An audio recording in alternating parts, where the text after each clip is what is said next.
convoy ni mo? Bawal din ang strength yan. Natay sa inyo yan.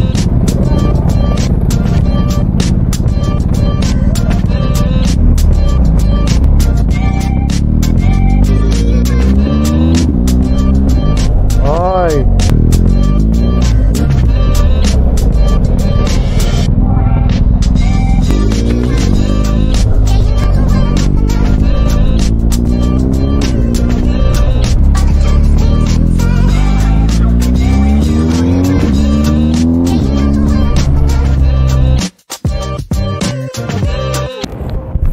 What's up guys?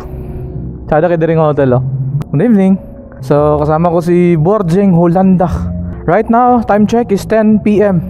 We're here in Davao. So papakita ko sa inyo kung anong ganap natin mamaya. Alright.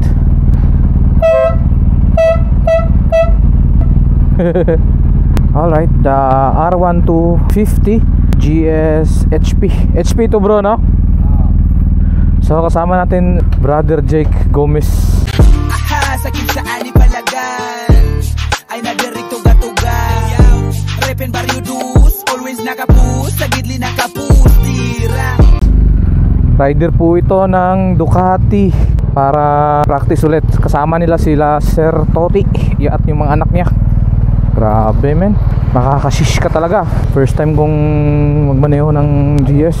Bro, paano to yan bro? If ever ilock ay, ilock yung motor. So, diba? Off. Tapos long press. Okay, pag may tumunog.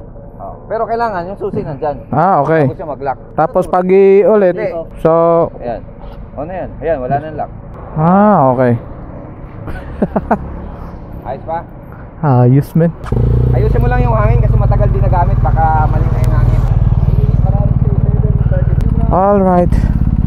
So first time natin gagamitin, first sakay ng BMW GS.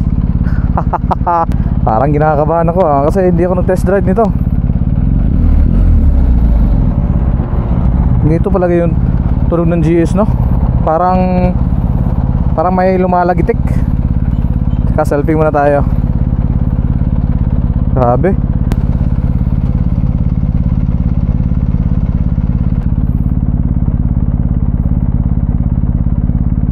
Hello Davao. Gandang gabi. Wow. Wow. Lo, gagi ang gaan pala ng GS men. Akala ko mabigat men. Ganito na ba talaga tong tunog nito? Pero mataas talaga men. Ganito na ba talaga tong tunog ng GS? Lumalagatak no? Siguro normal lang yan. Sa mga naka GS dyan, normal lang po ba yan? Kasi not sure if talagang ganyan eh. So time check is 11:30 PM dito sa Davao. So kinuha po natin itong GS. Na-amaze ako men. Actually wala pa akong alam dito kung anong meron dito men, anong mga pipindutin dito. At nakagandahan nito men is hindi ako nag-expect na ganito pala kagaan yung GS.